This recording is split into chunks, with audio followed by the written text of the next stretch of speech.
Chapter 6.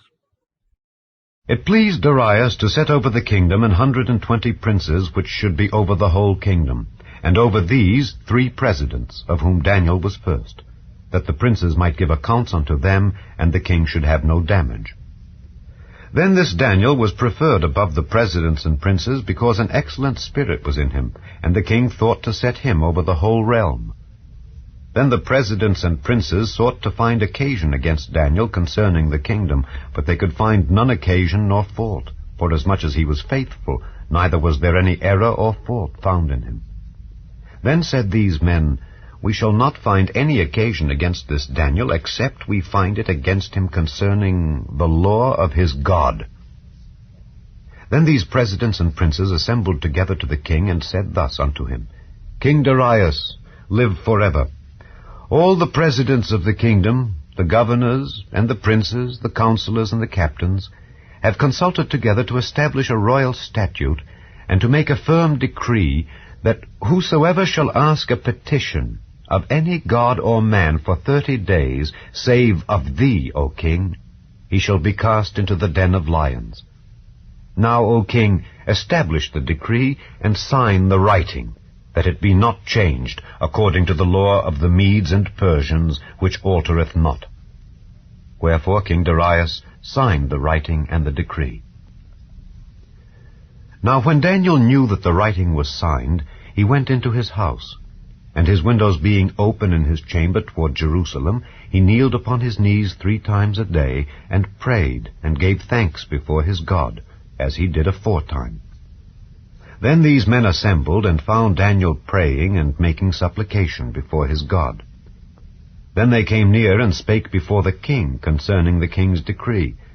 Hast thou not signed a decree, that every man that shall ask a petition of any god or man within 30 days, save of thee, O king, shall be cast into the den of lions?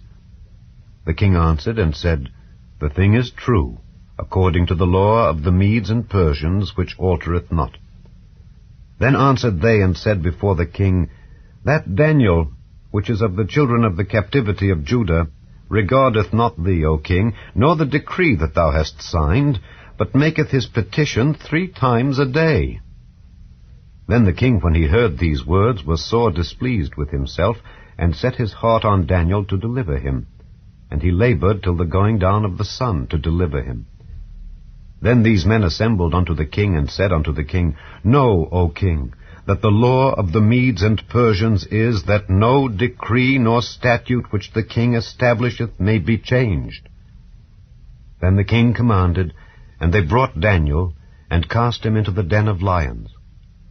Now the king spake and said unto Daniel, Thy God whom thou servest continually, he will deliver thee.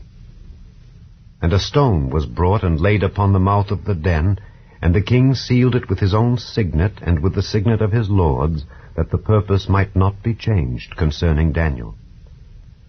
Then the king went to his palace, and passed the night fasting. Neither were instruments of music brought before him, and his sleep went from him. Then the king arose very early in the morning, and went in haste unto the den of lions. And when he came to the den, he cried with a lamentable voice unto Daniel, and the king spake and said to Daniel, O Daniel, servant of the living God, is thy God whom thou servest continually able to deliver thee from the lions? Then said Daniel unto the king, O king, live forever. My God hath sent his angel, and hath shut the lions' mouths, that they have not hurt me, forasmuch as before him innocency was found in me, and also before thee, O king, have I done no hurt. Then was the king exceeding glad for him, and commanded that they should take Daniel up out of the den. So Daniel was taken up out of the den, and no manner of hurt was found upon him, because he believed in his God. And the king commanded, and they brought those men which had accused Daniel, and they cast them into the den of lions, them, their children, and their wives. And the lions had the mastery of them, and brake all their bones in pieces, or ever they came at the bottom of the den. Then King Darius wrote unto all people, nations, and languages that dwell in all the earth, Peace be multiplied unto you. I make a decree, that in every dominion of my kingdom men tremble and fear before the God of Daniel, for he is the living God, and steadfast forever, and his kingdom that which shall not be destroyed, and his dominion shall be even unto the end. He delivereth and rescueth, and he worketh signs and wonders in heaven and in earth, who hath delivered Daniel from the power of the lions. So this Daniel prospered in the reign of Darius, and in the reign of Cyrus the Persian.